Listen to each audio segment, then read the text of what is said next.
السلام علیکم ورحمۃ اللہ وبرکاتہ۔ حضرات گرامی، امید ہے کہ آپ حضرات خیر و عافیت سے ہوں گے۔ میں آپ کا بھائی اعجاز احمد قاسمی نحمدہ ونصلی علی رسولہ النبی الکریم، اما بعد۔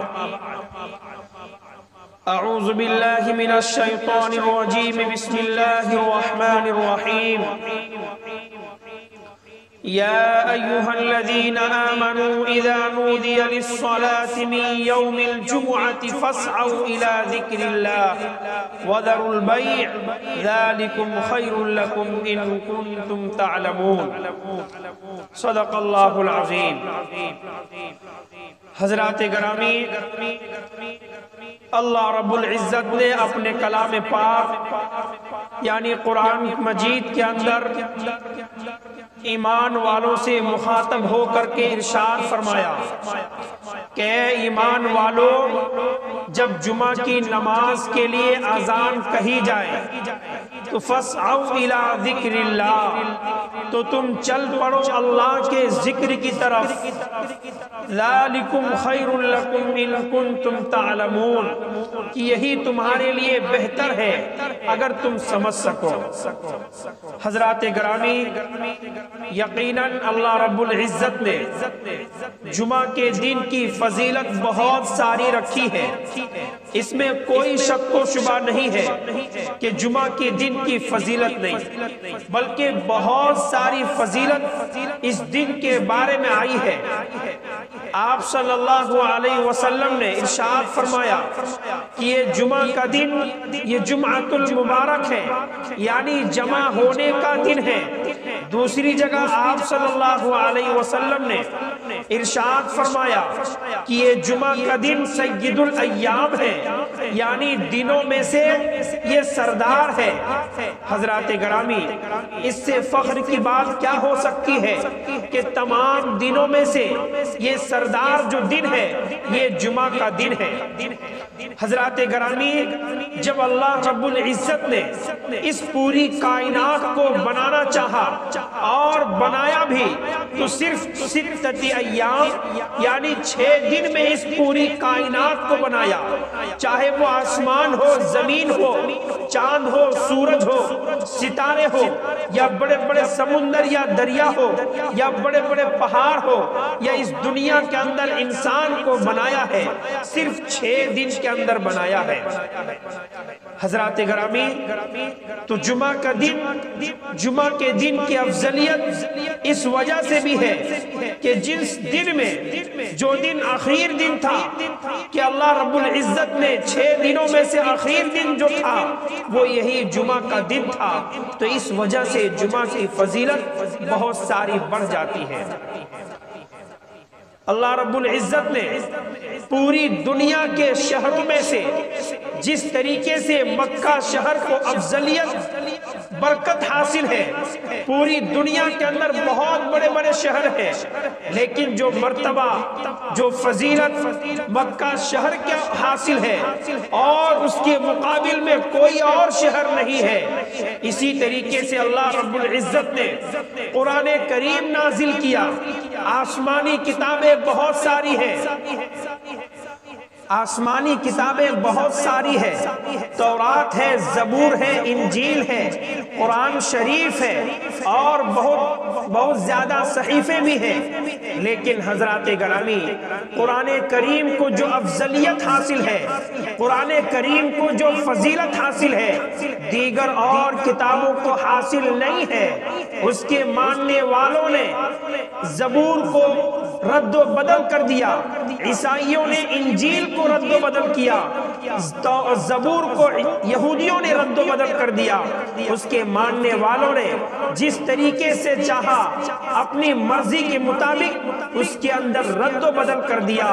لیکن قرآن کریم کی باری آتی ہے، اللہ رب العزت نے خود ارشاد فرماتے ہیں کہ اِنَّا نَحْنُ نَزَّلْنَا الذِّكْرَ وَإِنَّا لَهُ لَحَافِظُونَ، کہ ہم نے اس قرآن کریم کو نازل کیا اور ہم ہی اس قرآن کریم کی حفاظت کرنے والے ہیں۔ حضرات گرامی، آج تک کوئی انسان ایسا پیدا نہیں ہوا ہے جو اس قرآن کریم کو رد و بدل کر سکے۔ یا تو ایک آیت تو دور کی بات ہے، ایک نقطہ تک آج کوئی بدل نہیں سکا۔ ایک وقت تھا کہ امریکہ جو اپنے آپ کو سپر پاور طاقت کہتی تھی، اس کے پاس ساری چیزیں تھی، انہوں نے وعدہ کیا تھا کہ ہم قرآن کریم کو بدل کے دکھا دیں گے، قرآن کریم کو ختم کر کے دکھا دیں گے۔ حضرات گرامی، انہوں نے اسی کے مطابق پورے شہر کے اندر قرآن کریم کو جلا ڈالے، جہاں قرآن کریم ملتا تھا وہاں جلا ڈالتے تھے۔ یہاں تک کہ مورخین لکھتے ہیں کہ قرآن کریم کو اتنا جلایا گیا تھا کہ ان کی رات کو جب سمندر کے پانی کے اندر ڈالا گیا تو سمندر کا پانی سیاہ کالا ہو گیا تھا، پرندے چہچہانے پہ مجبور ہو گئے تھے، درخت جھکنے پہ مجبور ہو گئے تھے کہ یہ کیا ماجرا ہو رہا ہے۔ حضرات گرامی، لیکن جب قرآن کریم کو جلانا شروع کیا اور بہت سارے قرآن کریم کو جلا ڈالے، لیکن پھر حفاظ کرام سامنے آتے تھے اور قرآن کریم کو کھڑے ہو کے پڑھنا چالو کرتے تھے، پھر دوسرا قرآن شریف موجود ہو جاتا تھا، پھر تیسرا حافظ آتا تھا۔ اسی طریقے سے قرآن کریم پڑھتے گئے، قرآن لکھتے گئے اور قرآن اسی طریقے سے پھر دوبارہ پھیلتا گیا۔ پھر انہوں نے میٹنگ بلائی اور میٹنگ کے اندر یہ بات رکھی کہ اگر ہم قرآن کریم کو جلائیں گے اور حفاظ اگر اسی طریقے سے باقی رہیں گے تو یہ ماجرا ختم نہیں ہونے والا ہے۔ میٹنگ کے اندر یہ پاس ہوتی ہے کہ قرآن کریم کو جلانے سے پہلے علماء کرام، حفاظ کرام کو ختم کرنا ہوگا۔ خدا کی قسم، وہی امریکہ جب اس چیز کو سوچ لیتی ہے،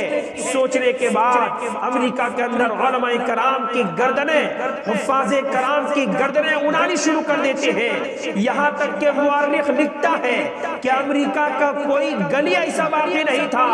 جس گلی کے اندر علماء کرام اور حفاظ کرام کا خون نہ بہتا ہو۔ یہاں تک کہ بہت سارے لوگ ڈگمگا گئے تھے اور کہنے پہ مجبور ہو گئے تھے کہ اب علماء کرام ختم ہو گئے، حفاظ کرام ختم ہو گئے، اب قرآن کریم کا ختم ہو جانا یہ بالکل آسان ہو جائے گا۔ لیکن جنہوں نے اس آیت کو اپنے دل میں رکھا، اپنے دل و دماغ کے اندر رکھا کہ اِنَّا نَحْنُ نَزَّلْنَا الذِّكْرَ وَإِنَّا لَهُ لَحَافِظُونَ، کہ ہم نے قرآن کریم کو نازل کیا اور ہمیں اس قرآن کریم کی حفاظت کرنے والے ہیں۔ یہ اللہ کا وعدہ ہے اور اللہ کا جو وعدہ ہوتا ہے 100% ہو کر رہتا ہے۔ حضرات گرامی، ہمیں قرآن کریم کی فضیلت میں صرف اس لیے بتانے لگا ہوں کہ آسمانی کتابیں بہت ساری ہیں، ساری کتابوں کے اندر رد و بدل کیا گیا ہے، لیکن قرآن کریم یہ ایک واحد کتاب ہے کہ آج تک کوئی انسان ایسا پیدا نہیں ہوا ہے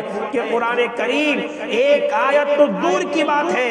ایک حرف تو دور کی بات ہے، ایک نقطہ تک کوئی بدل نہیں سکا ہے۔ اور خوشی کی بات یہ ہے کہ آج وہی امریکہ گھٹنے ٹیک دیتا ہے اور اسی امریکہ کے اندر آج مدرسے قائم کیے جا رہے ہیں، طلبہ مدرسے سے فارغ ہو کر دینی کام میں لگ رہے ہیں، مساجد کے اندر لگ رہے ہیں اور کثرتوں سے مسجدوں کو آبادنے والا نہیں ہے، اور نہ کبھی یہ اسلام مٹنے والا ہے اور نہ کبھی یہ علماء کرام ختم ہونے والے ہیں۔ حضرات گرامی، میں صرف اس وجہ سے بتایا کہ قرآن کریم کی فضیلت کتنی زیادہ ہے، تمام کتابوں پر یہ فضیلت زیادہ ہے۔ جس طریقے سے تمام دنوں میں سے افضل دن جو ہے وہ جمعہ کا دن ہے، جمعہ یہ بابرکت والا دن ہے۔ نبی پاک صلی اللہ علیہ وسلم نے ارشاد فرمایا کہ جمعہ کے دن جمعۃ المبارک کہا گیا ہے۔ حضرات گرامی، بات میری کچھ زیادہ ہونے لگی ہے، میں آپ حضرات سے درخواست کرتا ہوں کہ میں اب اپنی بات کو میں مکمل کروں، اور آپ حضرات سے ادباً میں درخواست کرتا ہوں کہ میری اس بات کو دوسروں تک پہنچانے کی کوشش کریں اور سبسکرائب کریں، اگر نئے ہیں تو سبسکرائب کریں، لائک بھی کریں اور کومنٹ کے اندر ضرور کچھ باتوں کو بتلائیں، غلط یا صحیح کو جو بھی ہے جو ہمارے لیے رہنمائی ملے اس چیز کو ضرور بتانے کی کوشش کریں۔ اللہ حافظ، السلام علیکم ورحمۃ اللہ وبرکاتہ۔